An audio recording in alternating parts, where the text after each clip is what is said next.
सुरू करू शका सर.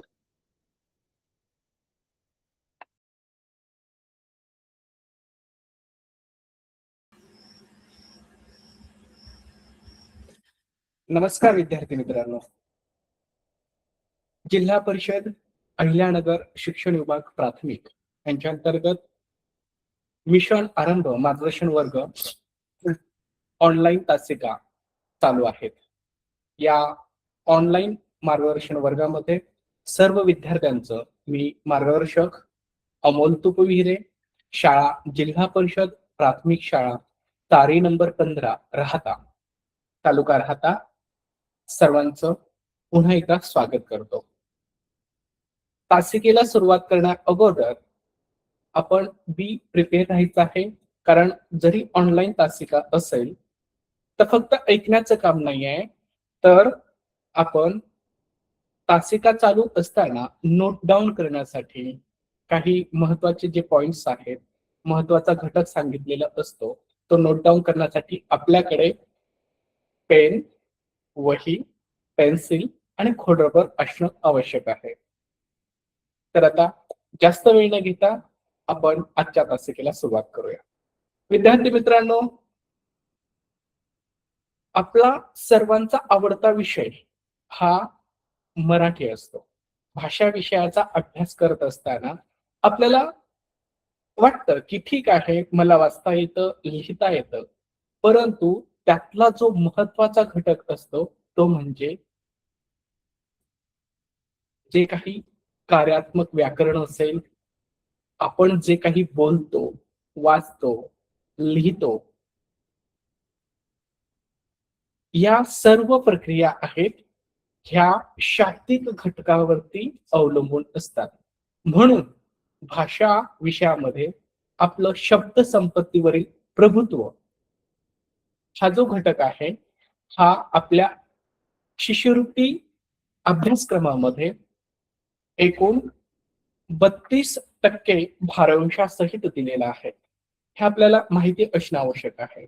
आता एकूण जो प्रश्न संच असतो आपला, एकूण प्रश्नांची जी रूपरेषा असते प्रश्नपत्रिकेतली, त्यापैकी 32% प्रश्न या शब्द संपत्तीवरील प्रभुत्व या घटकावरती असतात.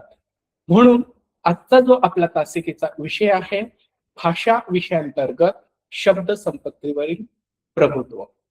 आता ह्याच्यामध्ये काय आहे, 32% भारांश जरी असेल, पण ह्याच्यामध्ये एकूण 13 उपघटक आहेत आणि 13 उपघटकांपैकी उदाहरणार्थ समानार्थी शब्द, विरुद्धार्थी शब्द, जोड शब्द असतील, शब्दकोडी असतील, शब्द समूहाबद्दल एक शब्द असेल, समूहदर्शक शब्द, अक्षरे जुळवून अर्थपूर्ण शब्द तयार करणं, वर्णानुक्रमे शब्दक्रम लावणं आणि एक अर्थपूर्ण शब्द तयार करणं, किंवा एकाच शब्दाचे भिन्न अर्थ शोधणं, याचबरोबर भाषाविषयक सामान्य ज्ञान आणि त्यातील एक महत्वाचे 3 घटक आपण पाहणार आहोत, ते म्हणजे घरदर्शक शब्द, पिल्लूदर्शक शब्द आणि ध्वनीदर्शक शब्द.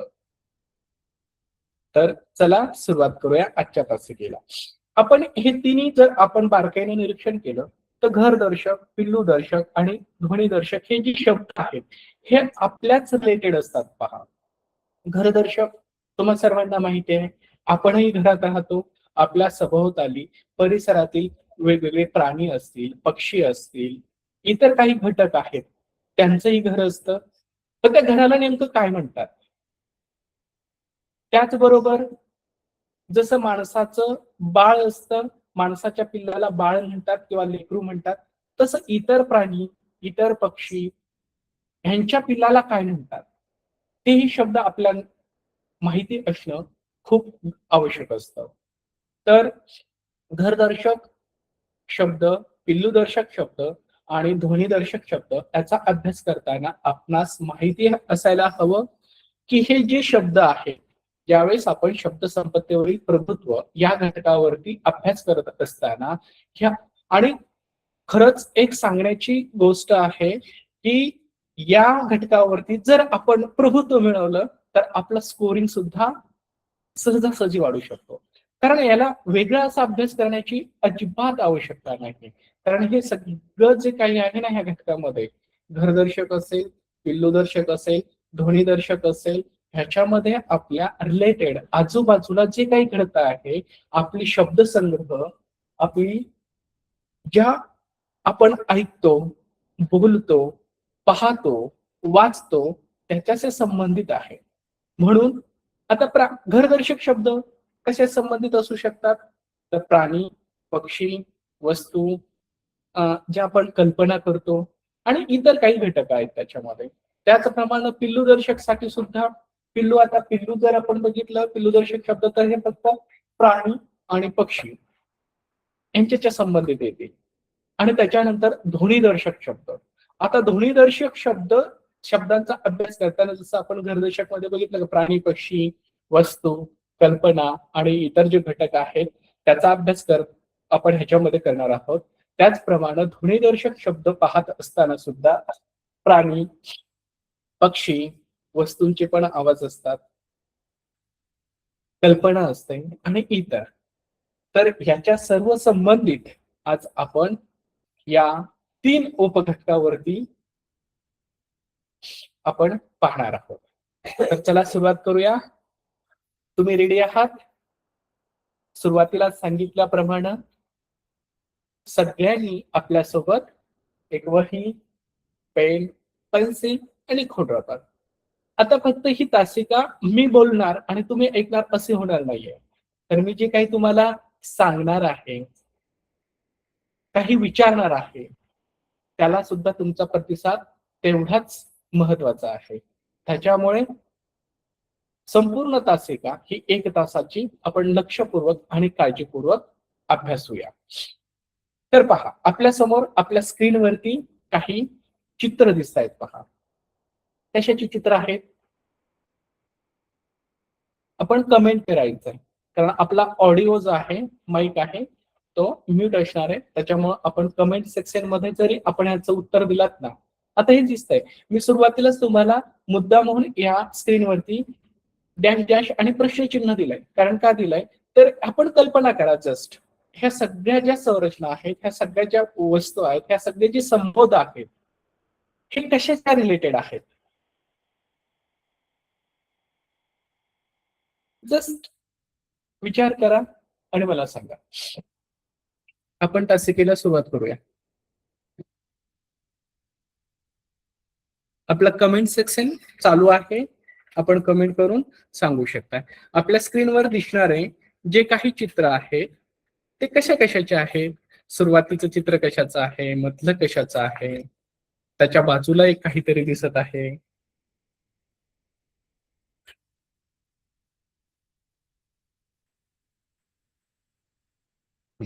ठीक आहे, टाइम अप. तर हा जो चित्रांचा संबोध आहे, हा आपल्याला वेगवेगळे प्राणी आणि पक्षी यांच्या संबंधित घरांचा दिसत आहे. तर आपण पाहूयात, आता सगळ्यांची घरं सारखी आहेत का? नाही आहेत. प्राण्यांची काही घरं आहेत, पक्ष्यांची काही घरं आहेत. मग सगळ्यांची घरं सारखी असतात का? तर नाही. आणि याच्यामध्ये जर आपण बघितलं, जसं माणसांची घरं असतात ना, त्याप्रमाणे प्राण्यांची, पक्ष्यांची घरं असतात. माणूस आणि काही पशु पक्षी हे स्वतःच घर स्वतः बांधतात, बनवतात. तर काही पशु पक्षी आहेत आणि प्राणी आहेत, हे नैसर्गिकरित्या जे काही राहण्यासाठीची जागा तयार झालेली असते त्यालाच घर म्हणतात आणि त्याच्यामध्ये राहतात. तर पाहूयात, मला या चित्रात दिसणाऱ्या घरांची नावं तुम्हाला सांगतायत का? पाहूया.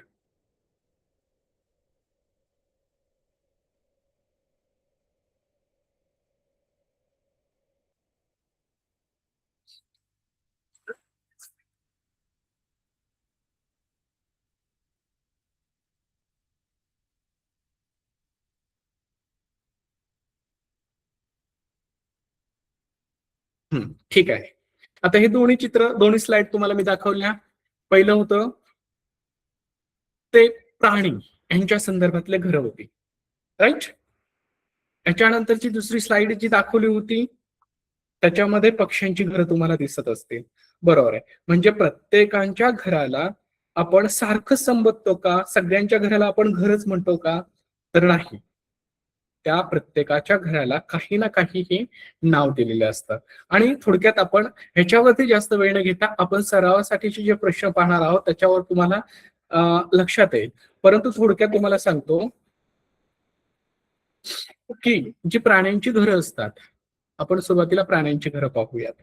गुहा. गुहा हा एक सामान्य शब्द आहे, पण तो बहुतेक प्राण्यांचं घर जे आहे ना, त्याला गुहा म्हटलं जातं. मग ते प्राणी कोणकोणते पहा. उदाहरणार्थ लांडगा, कोल्हा, सिंह, वाघ, अस्वल इत्यादी प्राण्यांच्या घराला कोल्हा म्हटलं जातं. ते सॉरी गुहा म्हटलं जातं. माफ करा. हा. तर गुहा हा शब्द आहे. गुहा हे घर जे आहे ते घरदर्शक शब्द म्हणून सिंह, लांडगा, कोल्हा, वाघ आणि अस्वल. ठीक आहे, मी ठराविकच शब्द इथे सांगितलेले आहेत. ठराविक प्राण्यांचीच नावं तुम्हाला दिलेली आहेत. हा.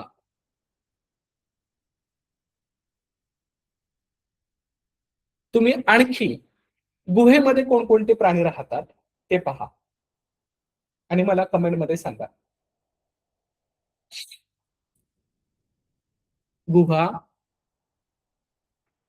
हा जो घरदर्शक शब्द आपण ज्या करता वापरतो त्याच्यामध्ये इतर कोणकोणते प्राणी राहतात. ठीक आहे. त्याच्यानंतर आहे बीळ. तर बिळामध्ये सुद्धा बरेचसे प्राणी राहतात. ससा राहतो, उंदीर राहतो, मुंगूस राहतो, साप राहतो. ठीक आहे. नोट डाऊन करत चला. त्यानंतर ढोली हा घरदर्शक शब्द आहे. त्याच्यामध्ये पोपट, सुतार पक्षी, घुबड, मैना यासारखे पक्षी राहतात. आता प्राणी संपले, पक्षी चालू झाले. हा. महत्वाचा शब्द आहे पोपट. आपण जर विचारलं आणि बहुतेक प्रश्नपत्रिकांमध्ये सुद्धा ह्याच्यावरती विचारलं गेलेलं आहे, की पोपटाच्या घराला काय म्हणतात. तर पोपटाच्या घराला आपण सरळ सरळ आणि ढोबळ ढोबळ मारणे म्हणू शकतो पिंजरा. नाही. पिंजरा, पिंजऱ्यामध्ये आपण त्याला अडकवतो, परंतु पोपटाचं घर हे ढोली आहे. त्याचबरोबर सुतार पक्षी,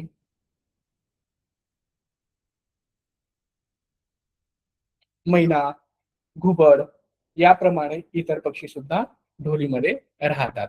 आता पुढे जाऊया आपण घरटे. घरटे जसं आपण चित्रामध्ये पाहिलं होतं, की पक्ष्यांचं जे स्वतः बांधतात त्याला घरट असं म्हणतात.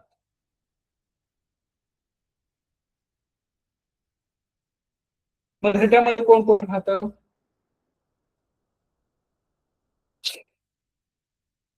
त्या घरट्यामध्ये चिमणी, कावळा, गरुड, घार, त्याचबरोबर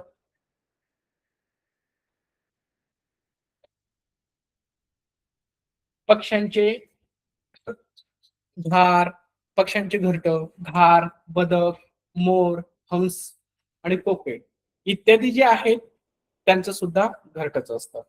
आता त्याचबरोबर आपण पाहूयात, की इतर जे प्राणी आहेत त्यांच्या घराला काय म्हणतात. हत्ती. हत्ती कुठे राहतो. तर हत्तीचा अंबरखाना, मुंग्यांचं वारूळ, कोळी. कोळी तर आपण सर्वांनी पाहिलं आहे, परिचयाचा आहे. बरोबर. पोळ्याचं जाळं, मधमाशांचं पोळं असतं, त्याला पोळे असं म्हणतो आपण. गाई, बैल यांचा गोठा, घोडा. घोडा काय, घोडा जरी पाळीव प्राणी असेल तरी सर्वांनी पाहिलेला नसतो, परंतु ज्यांच्याकडे घोडा असतो त्या घोड्याचं जे घर बनवलेलं असतं त्याला तबेला किंवा पागा असा शब्द वापरला जातो. पहा. माणसाचं माणसाचं तर आपल्या सर्वांना माहित आहे, माणसाच्या घर असतं. उंट. उंट हा प्राणी जो आहे त्याचा ज्या घरामध्ये राहतो त्या घराला उंटखाना असं म्हणतात. पहा. ठीक आहे. हे एक मी प्रातिनिधिक स्वरूपामध्ये तुम्हाला फक्त काही पक्षी आणि प्राणी यांची नावं सुचवली होती.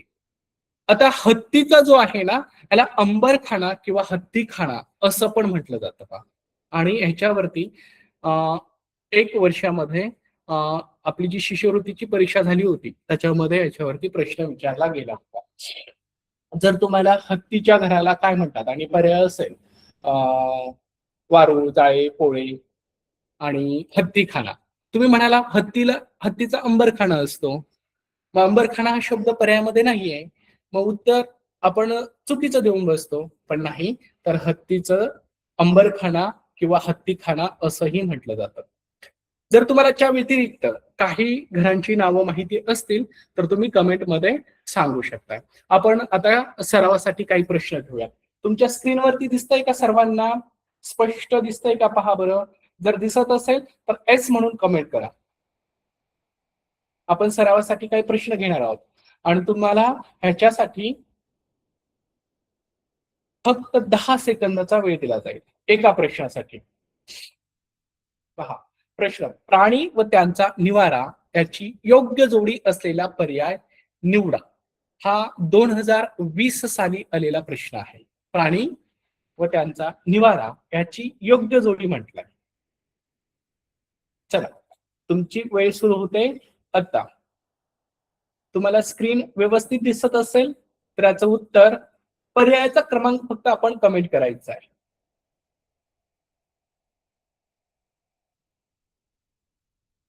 पहिला पर्याय आहे कासव, बिळामध्ये राहतं. दुसरा पर्याय साप, बिळामध्ये राहतो का? तिसरा पर्याय आहे सिंह, ढोलीमध्ये राहतो का? आणि चौथा पर्याय वाघ, जाळीमध्ये राहतो का? योग्य पर्याय तर कासव बिळामध्ये राहत नाही. सिंह पर्याय क्रमांक 3 ढोलीमध्ये राहत नाही. पर्याय क्रमांक 2 साप, बीळ. आणि पर्याय क्रमांक 4 वाघ, जाळी. तर हे दोन्ही पर्याय बरोबर आहेत. कारण का? साप, आपण ढोबळमानाने म्हणतो की सापाच्या घराला वारूळ, वारूळ नाही, वारूळ हे मुंग्यांचं घर आहे.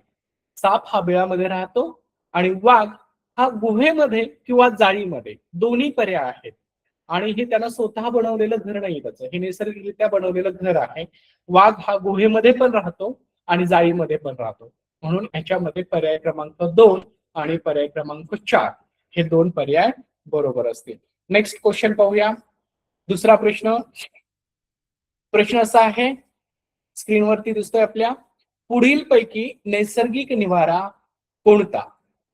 सुरुवातीलाच मी हा संबोध स्पष्ट करताना सांगितलं होतं की प्रत्येक प्राणी आणि पक्षी हे स्वतःचं घर ठराविक प्राणीच बनवतात.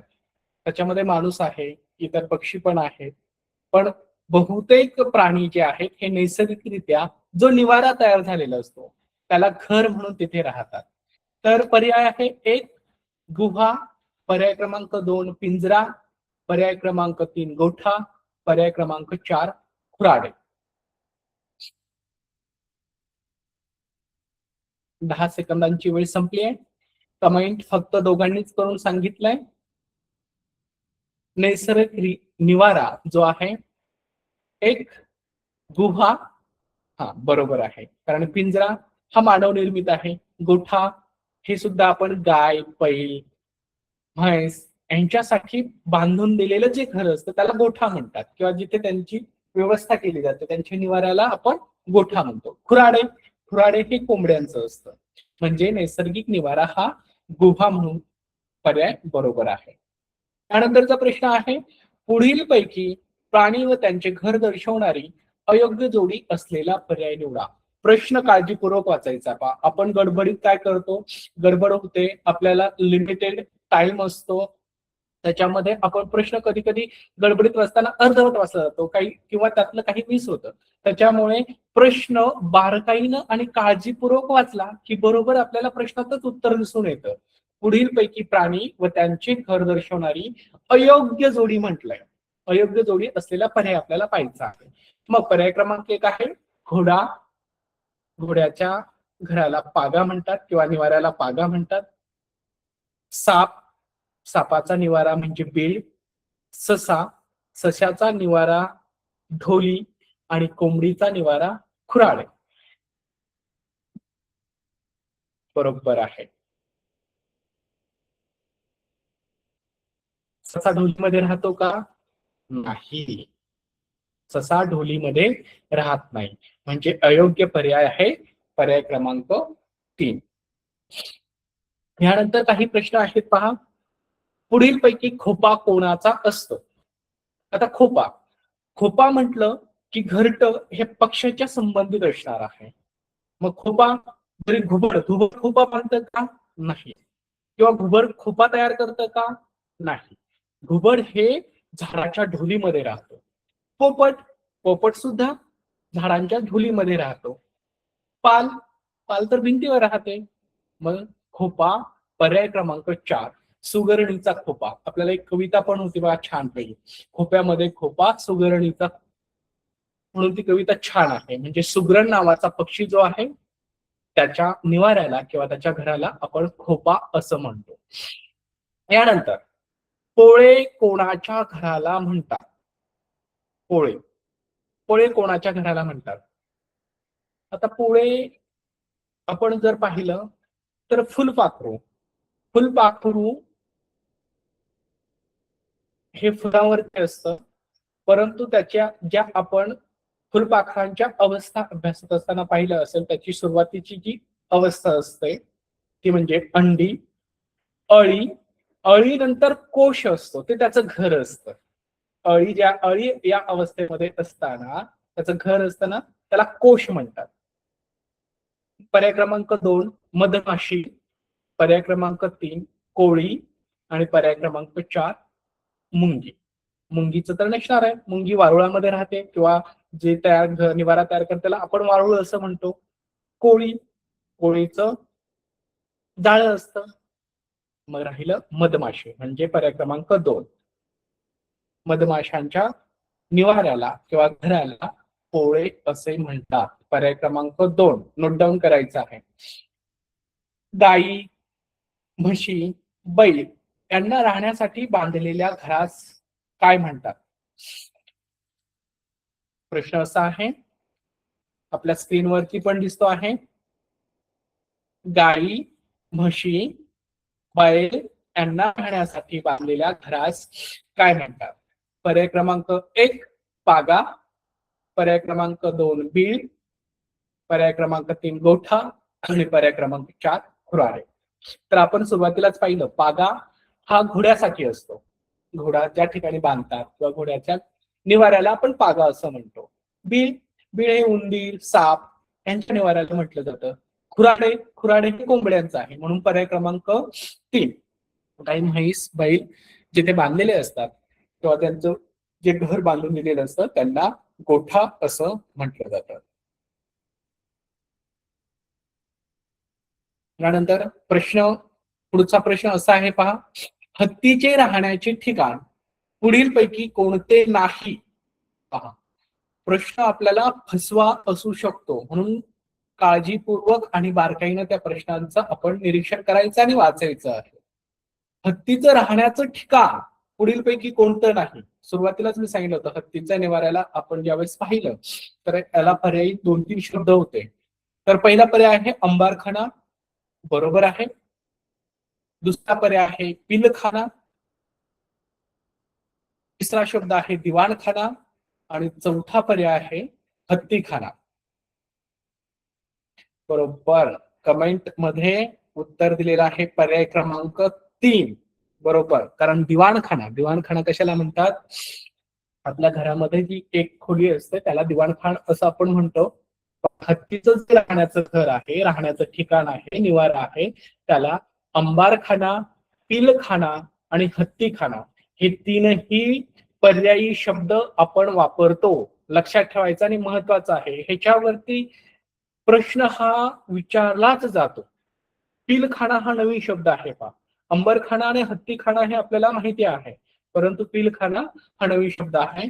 म्हणून या प्रश्नाचं उत्तर देताना पर्याय क्रमांक 3 हे हत्तीचं राहण्याचं ठिकाण नाही आहे, दिवाणखाना. त्यानंतर पुढचा प्रश्न आहे, तो आपल्या स्क्रीनवरती दिसतोय. 10 सेकंदाच्या आतमध्ये उत्तर द्यायचं आहे. खुराडा कोणाच्या घरास म्हणतात? खुराडा किंवा खुराडे आपण ज्यांना म्हणतो. एक मांजर, पर्याय क्रमांक 2 कुत्रा, पर्याय क्रमांक 3 ससा आणि पर्याय क्रमांक 4 कोंबडी. ह्याचं उत्तर तर सगळ्यांना द्यायला पाहिजे. खुराडे किंवा खुराडा ह्या कोंबडीचा जो निवारा असतो, कोंबड्या ज्या ठिकाणी ठेवल्या जातात त्याला आपण खुराडे किंवा खुराडा असं म्हणतो. पुढचा प्रश्न पाहूया. पुढीलपैकी पोपटाच्या घराचे नाव काय? पर्याय निवडा. पोपटाचा निवारा पाहत असताना मी सुरुवातीला सांगितलं आहे पिंजरा. आपण गडबडीमध्ये लगेच टिक करून मोकळे होतो. पिंजरा हे त्याचं घर आहे का? तर नाही, ते मानव निर्मित आहे. पिंजरा हे आपण त्याला तयार करून दिलेला आहे, परंतु नैसर्गिक निवारा जो आहे पोपटाचा, तो पर्यायामधून जर पाहिलं तर पिंजरा नाही, पर्याय क्रमांक 2 बीळ नाही, पर्याय क्रमांक 3 ढोली बरोबर, आणि पर्याय क्रमांक 4 होता खुराडे. म्हणजे खुराडे नाही, बीळ नाही, पिंजरा नाही, तर ढोली हा पर्याय बरोबर येईल. त्यानंतर सरावासाठीचा प्रश्न आहे पहा. पुढीलपैकी आयत्या बिळात राहणारा कोण?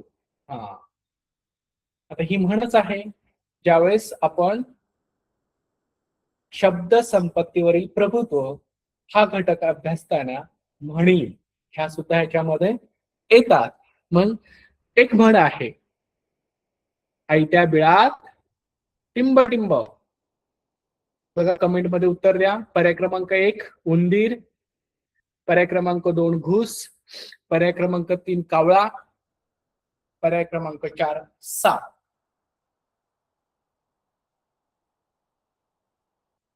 बरोबर, हुशार आहात. पर्याय क्रमांक 4 साप.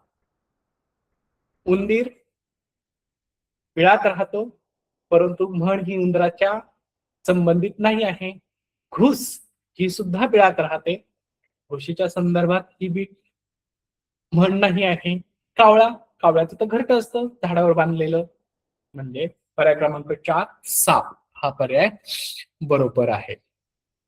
ठीक आहे, तर घरदर्शक शब्द ह्याच्यावरती आपल्याला आपल्याला माहिती असलेलेच असतं, परंतु प्रश्न थोडासा फिरून विचारला तरी आपली थोडीशी गडबड होते. म्हणून प्रश्न जर आपण काळजीपूर्वक आणि जाणीवपूर्वक वाचला तर आपल्याला उत्तर बरोबर देता येतं. आता याच तासिकेतील आपण दुसरा घटक पाहणार आहोत, तो म्हणजे चित्रावरून समजलंच असेल. पहा बरं, आपल्या स्क्रीनवरती जे चित्र दिसत आहे,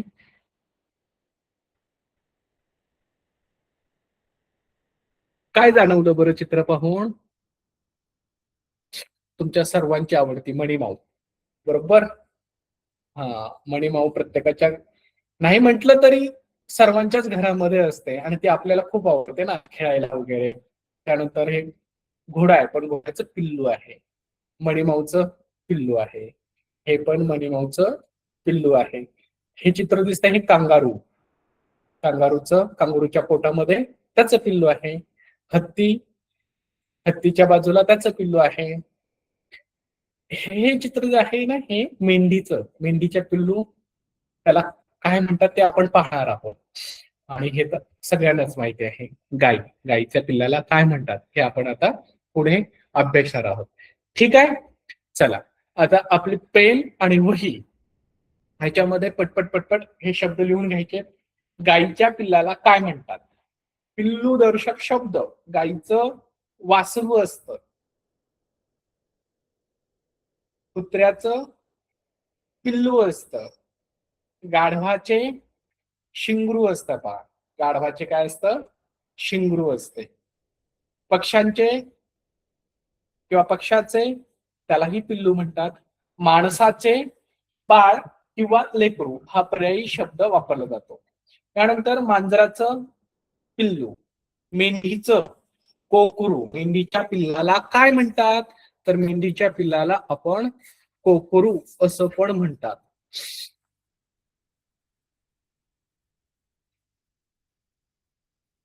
नंतर हत्तीचं, हा, घरदर्शक शब्दामध्ये सुद्धा ज्यावेळेस हत्ती हा शब्द आला होता ना, तिथे सुद्धा एक नवीन शब्द आला होता, पिलखाणा. हत्तीच्या घराला पिलखाणा म्हणतात, हत्तीखाना म्हणतात, अंबरखाना म्हणतात. तसंच इथं हत्तीच्या पिल्लाला पिल्लू म्हणतात. आणि आणखी एक शब्द वापरला जातो, त्याला करव. नोट डाऊन करा. याच्यावरती आवश्यक प्रश्न विचारला जातो की हत्तीचं करव हे पिल्लू कोणाचं? तर हत्तीचं. किंवा हत्तीच्या पिल्लाला खालील पर्यायातून काय म्हणतात? तर पिल्लू किंवा करब असं म्हणतात. वाघाच्या पिल्लाला बछडा किंवा बच्चा म्हणतात. म्हशीचं, ह्या म्हशीच्या याच्यावरती एकदा प्रश्न आला होता, म्हशीचं रेडकू किंवा पारडू. बघा, आपल्याला रेडकू माहिती आहे, पण पारडू हा नवीन शब्द आहे आपल्यासाठी, म्हणून म्हशीचं रेडकू किंवा पारडू. नोट डाऊन केलं? पटपट पटपट आपण काही शब्द एक फास्ट घेऊयात जरा. कुत्र्याच्या पिल्लाला पिल्लूच म्हणतात. मांजराचं पिल्लू, गाईचं वासरू, बैलाचं वासरू, म्हैस रेडकू किंवा पारडू, शेळीचं करडू, मेंढीचं कोकरू. याच्यात गफलत करायची नाही. शेळी आणि मेंढीमध्ये शेळीचं करडू असतं आणि मेंढीचं कोकरू असतं. घोडा आणि गाढव या दोघांच्याही पिल्लाला शिंगरू म्हणतात. राहील ना लक्षात? घोडा आणि गाढव यांच्या पिल्लाला शिंगरू म्हणतात. माणसाचं बाळ किंवा लेकरू, उंटाचं पिल्लू असतं. हत्तीचं मगाशी सांगितलं पिल्लू किंवा करव. सिंहाचा छावा असतो, माहितीये? वा, छान. वाघाचा बच्चा किंवा बछडा किंवा बच्चा म्हणतात. बिबट्या पण सगळ्यांच्या ऐकवात असेल. बिबट्याचा सुद्धा बछडा असतो. चित्ता, वेगवान धावणारा प्राणी चित्ता, त्याला सुद्धा बछडा म्हणतात त्याच्या पिल्लाला. अस्वलाचं पिल्लू असतं. लांडगा, कोल्हा, ससा, ह्यांचं पिल्लूच असतं. पण हरणाचं पिल्लू नसतं. हरणाच्या पिल्लाला पाडस म्हणतात. लिहून घ्या, लक्षात राहणार नाही. ससा, कोल्हा, लांडगा, अस्वल ह्यांच्या सगळ्यांच्या पिल्लाला पिल्लू म्हणतात, परंतु हरणाच्या पिल्लाला पाडस म्हणतात. किंवा शावक असं सुद्धा म्हणतात. पाडस किंवा शावक. काळवीट, त्यालाही पाडसच म्हणतात. डुक्कर पिल्लू आहे. माकडाचं पिल्लू, उंदीर, खारुताई, घूस, बटवागू, साप, मगर ह्या सगळ्या प्राण्यांच्या पिल्लाला पिल्लूच म्हणतात. आता पटपट आपल्या स्क्रीनवरती दिसते फक्त 10 प्राणी आणि पक्षी आहेत. त्यांच्या पिल्लाला काय म्हणतात? नोट डाऊन करायचं आहे आणि येत असेल तर कमेंट मध्ये मला सांगायचंय. सिंहाच्या पिल्लाला काय म्हणतात? 2. शेळीच्या पिल्लाला काय म्हणतात? 3. गाईच्या पिल्लाला काय म्हणतात? 4. हरिणाच्या पिल्लाला काय म्हणतात? 5. मेंढीच्या पिल्लाला काय म्हणतात? 6.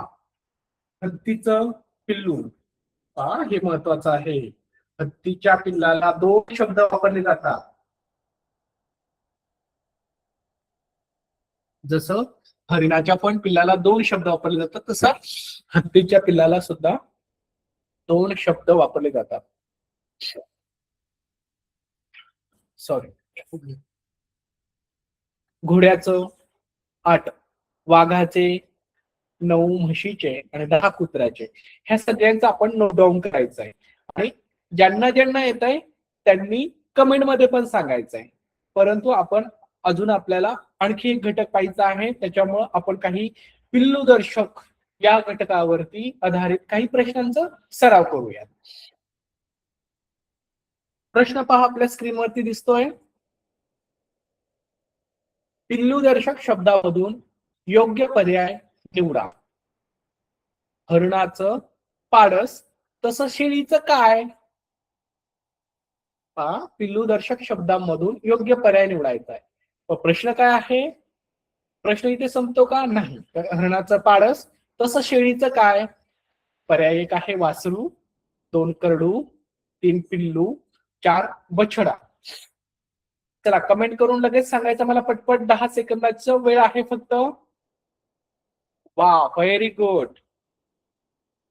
निलेश करांडे छान. पवार कोमल बरोबर उत्तर आहे. हुशार आहात सर्वजण. तर पिल्लूदर्शक शब्दामधून आपण जर योग्य पर्याय पाहिला तर वासरू, करड म्हणजे हरणाचं पारस, तसं शेळीचं वासरू का तर नाही, ते गाय म्हैस सॉरी गाईचं वासरू. मग पर्याय क्रमांक 3 आहे पिल्लू. शेळीच्या पिल्लाला पिल्लू म्हणू का आपण नाही. बछडा, बछडा हा तर वाघाचा असतो, बच्चा किंवा बछडा. मग शेळीच्या पिल्लाला आपण करडू असं म्हणतो.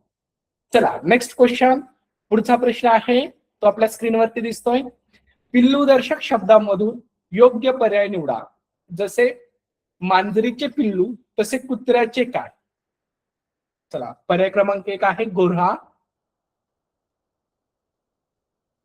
पर्याय क्रमांक 2 करडू, पर्याय क्रमांक 3 पिल्लू, पर्याय क्रमांक 4 पारस.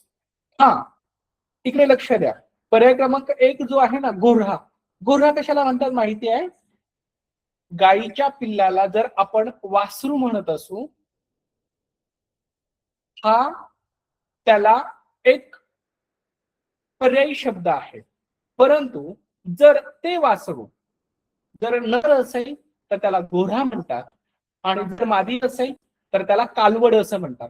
हेही येऊ शकतं, आपण कन्फ्युज व्हायचं नाहीये. जर मेल असेल तर त्याला गोऱ्हा म्हणतात आणि फिमेल असेल तर त्याला कालवड असं म्हणतात. हा चला पुन्हा प्रश्नावर येऊया. पिल्लूदर्शक शब्दामधून योग्य पर्याय निवडा. जसं मांजरीचं पिल्लू तसं कुत्र्याचं काय. व्हेरी गुड, फास्ट उत्तर देत आहे. कुत्र्याचं पिल्लू पर्याय क्रमांक 3. चला यानंतर आपण सरावासाठीचा दुसरा प्रश्न पाहूया. प्रश्न आहे स्क्रीनवरती दिसतोय. योग्य पर्याय निवडा. गाईचं वासरू तसे घोडीचे काय. घोडा म्हटलं नाही, ते घोडीची विचारलंय. हा प्रश्न जरा फिरवलाय, मग आपण कन्फ्युज व्हायचं नाही. प्रश्न समजला. चला पर्याय बघूया. 1 शावक, 2 करडू, 3 शिंगरू, 4 पारस. शावक हरणाचं असतं, करडू शेळीचं असतं, पारस हरणाचं असतं. मग पर्याय क्रमांक 3 शिंगरू. घोड्याचं, घोडीचं, गाढवाचं असू दे, त्यांच्या पिल्लाला शिंगरू असंच म्हणतात. व्हेरी गुड, फास्ट उत्तर देत आहे. छान. यानंतर पुढचा प्रश्न आहे. पुढीलपैकी पिल्लूदर्शक शब्दांची चुकीची जोडी असलेला पर्याय आपल्याला ओळखायचा आहे.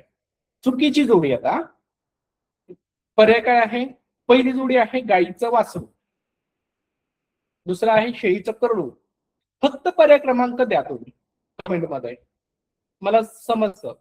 कोणीही उत्तर देत आहे ना ते समजतंय मला. तुम्ही फक्त पर्याय क्रमांक द्या, लिहत बसू नका.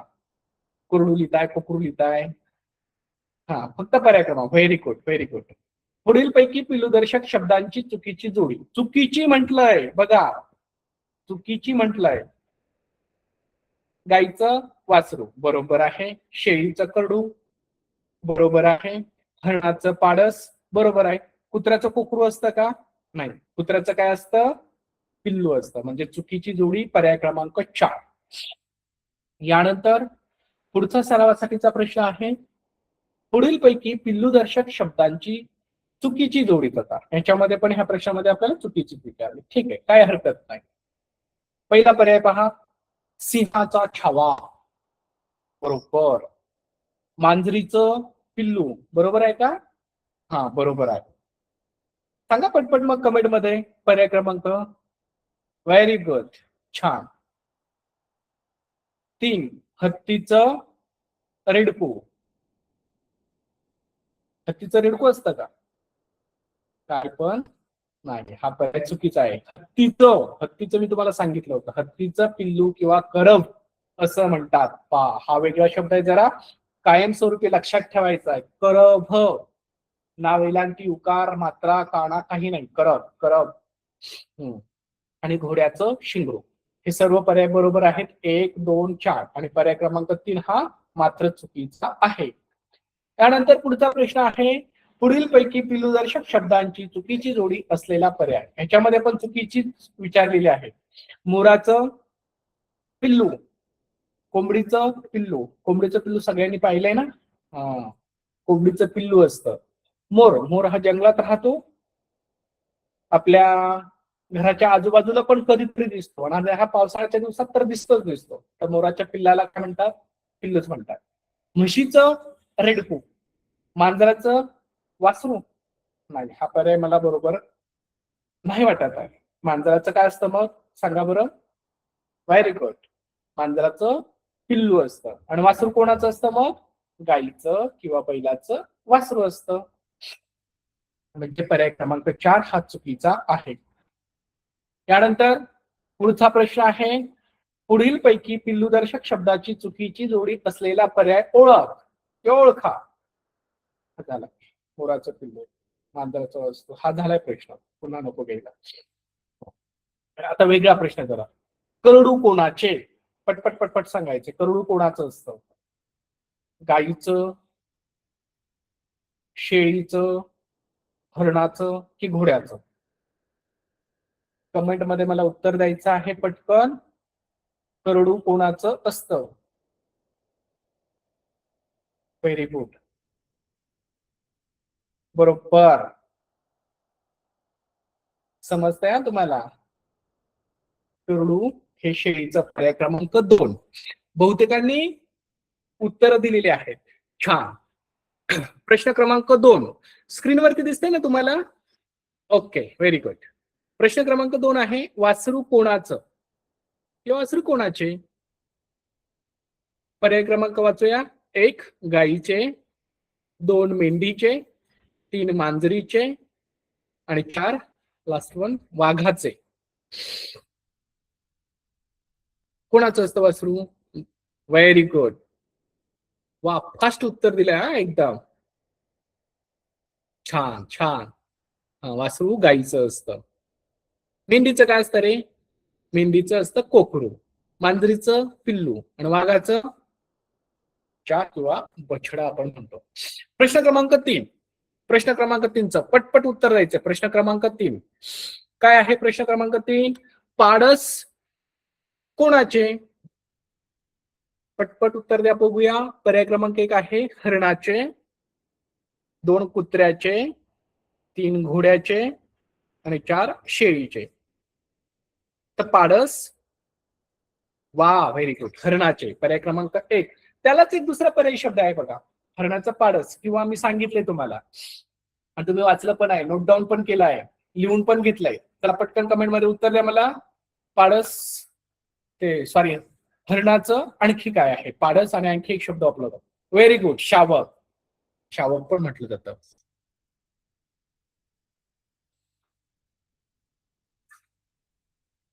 यानंतर पुढचा प्रश्न आहे, पुढील पैकी पिल्लूदर्शक शब्दांची चुकीची जोडी असलेला पर्याय. पुन्हा चुकीचं विचारलंय बघा, विचार करा. पर्याय आहेत गाईचं वासरू, बरोबर आहे ना? शेळीचं करडू, बरोबर आहे.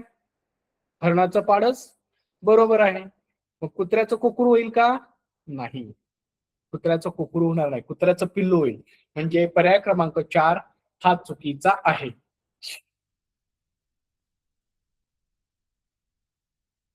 प्रश्न क्रमांक 2 पाहूयात. पुढील पैकी पिल्लूदर्शक शब्दांची चुकीची जोडी असलेला पर्याय ओळखायचा आहे. सिंहाचा छावा, बरोबर. मांजरीचं पिल्लू, बरोबर. हत्तीचं रेडकू, नाही, रेडकू नाही. घोड्याचं शिंगरू, बरोबर, घोड्याचं शिंगरू. म्हणजे पर्याय क्रमांक 3 हत्तीचं रेडकू. हत्तीचं काय आहे? व्हेरी गुड, बरोबर. प्रश्न क्रमांक 2 असा होता, पुढीलपैकी पिल्लूदर्शक शब्दांची चुकीची जोडी असलेला पर्याय आपल्याला ओळखायचा होता आणि त्यापैकी पर्याय क्रमांक 3 ही चुकीची जोडी आहे. हत्तीचे रेडकू. Very good.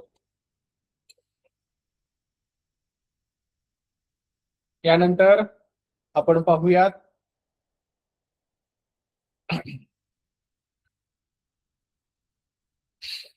प्रश्न क्रमांक 3. प्रश्न क्रमांक 3 काय सांगतोय आपल्याला? पुढील पैकी पिल्लूदर्शक शब्दांची चुकीची जोडी असलेला पर्याय. पुन्हा चुकीचाच विचारलाय, पण ठीक आहे, सोपे सोपे विचारतायत हा. मोराचे पिल्लू.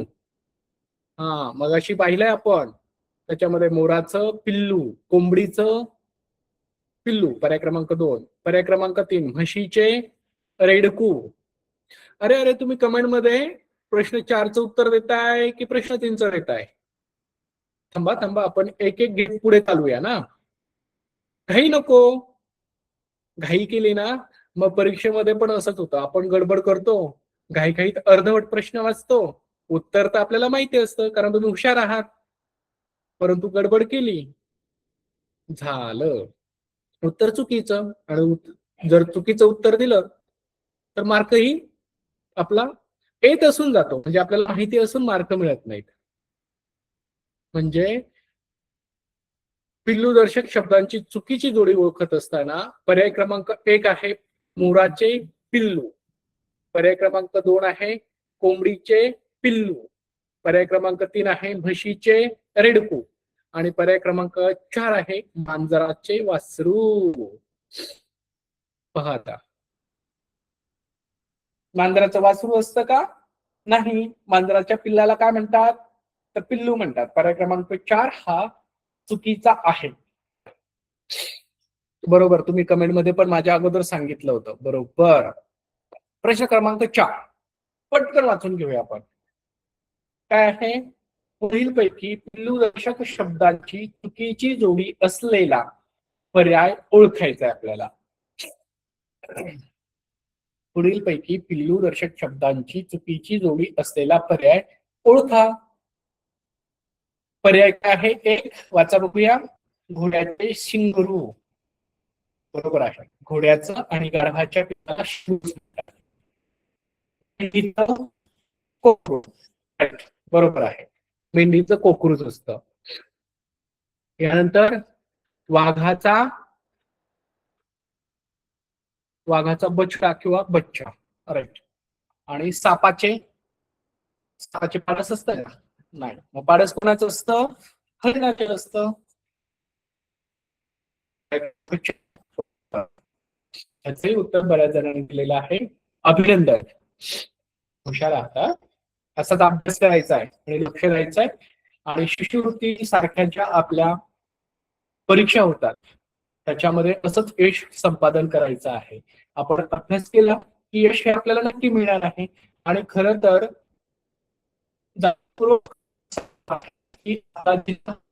आणि शिक्षक प्राथमिक यांनी जो काही मिशन आरंभ हा उपक्रम राबवला आहे गेल्या 1-2-4 वर्षापासून, आणि त्याच्या ज्या तासिका होतात, आपल्या शाळेमध्ये ज्या सराव परीक्षा होतात, त्याचा फायदा आपल्याला नक्की होतो. आणि त्याचा फायदा आपल्याला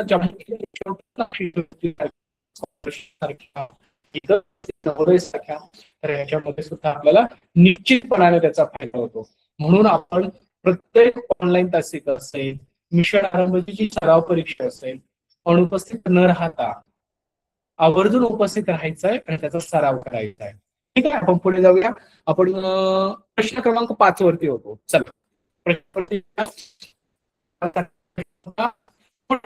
पिल्लूदर्शक शब्दांची चुकीची जोडी असलेला पर्याय ओळखा. पिल्लूदर्शक शब्द चुकीची जोडी ओळखायची आहे आणि पर्याय आहे 1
माफ करा,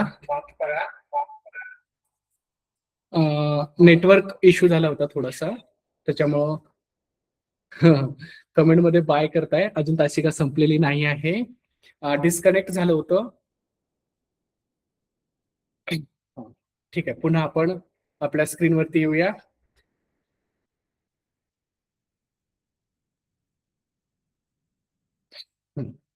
ठीक आहे, आता आवाज पण येतोय आणि स्क्रीन पण दिसतंय. तर ध्वनिदर्शक शब्द पाहत असताना आपण पाहत होतो शेकरू. मी तुम्हाला सांगितलं आपला महाराष्ट्र राज्याचा राज्य प्राणी शेकरू.